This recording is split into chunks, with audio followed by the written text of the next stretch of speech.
অতিক্রম করে আমার কবরে আসতে যদি আল্লাহকে না বলো, আমি রাবিয়া বসরি 3.5 হাত মাটির নিচে আইসা কেমনে আমার আল্লাহকে ভুলি? আল্লাহু আকবার। সেও রাবিয়া বসরি আর তুমি রাবিয়া। রাবিয়া বসরি কেমন মহিলা ছিল?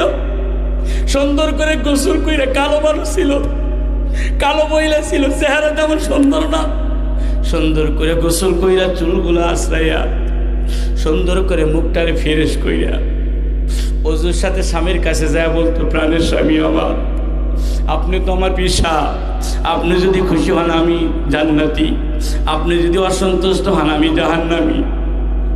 আপনি কাছে আমি সাইজে আছি, আপনার যদি আমার প্রয়োজন হয় তাহলে ব্যবহার করেন, আর যদি প্রয়োজন না হয় আমার একটু অনুমতি দেন, আমি একটু যাই না আমার বিছাইয়া আমার মৌলাকে সেজদা দেব। আল্লাহু আকবার বলেন। আমি এই জন্য অনেক জায়গায় বলছি, দেখো রাবিয়া বসরি স্বামীর অনুমতি ছাড়া কিচ্ছু করে না। অনেক মহিলা আছে স্বামী বলে এই কাজ করিও না, জোর করে করে, কথা কর না কেন। আরে অনেক মহিলা আছে তাহাজ্জুদ পড়তে পারো তুমি, বাড়ি বাড়ি তালিম করতে পারো তুমি, আরে বেলা কিছু করতে পারো, যদি তোমার স্বামী অসন্তুষ্ট থাকে আল্লাহর কসম তোমার জাহান্নাম অবধারিত। আর কিছুই করো নাই, 5 ওয়াক্ত নামাজ পড়ছো, 1 মাস রোজা রাখছো, নিজের গুপ্তস্থান হেফাজত করছো, স্বামীর কথা অনুগত অনুসরণ করছো। আমার নবীজি হাদিসে বলছেন, ফালতাদখুল মিন আইয়ি আবওয়াবিল জান্নাহ।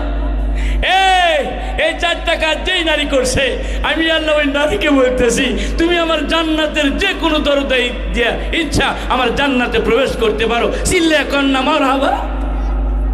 এই জন্য স্বামীর অনুগত অনুসরণ করা ওয়াজিব।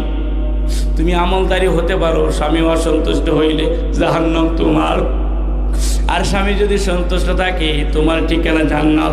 আল্লাহু আকবার, আল্লাহু আকবার। স্বামীর সন্তুষ্ট তোমার জান্নাত, স্বামীর অসন্তুষ্ট তোমার জাহান্নাম। এই জন্য ভাবিয়া করিও কাজ, করিয়া ভাবিও না। এই দুনিয়ার জমিনে কেউ থাকতে পারবে না, যে কোনো টাইমে চলে যাবে। কতক্ষণ ঠিক কিনা? রাবিয়া, আমি বিয়ে করব তোমার। কয় আমারে বিয়ে করবেন তো ভালো কথা, কিন্তু আমারে বিয়ে করবেন তো ভালো কথা, কিন্তু প্রাণের ওস্তাদ আমার, আপনার মতো ব্যক্তিকে যদি স্বামী পাই আমার মতো ভালো কপাইল্লা কেউ হবে না। আল্লাহু আকবার। কারণ আপনি 30 জন সাহাবীর মুখ দেখছেন, অনেক সাহাবী আপনার ঠোঁটে চুমা দিছে, আপনি একজন দামি মানুষ। আপনার মতো ব্যক্তি যদি আমার স্বামী হয় আমার কপাল খুলিয়া যাবে। কিন্তু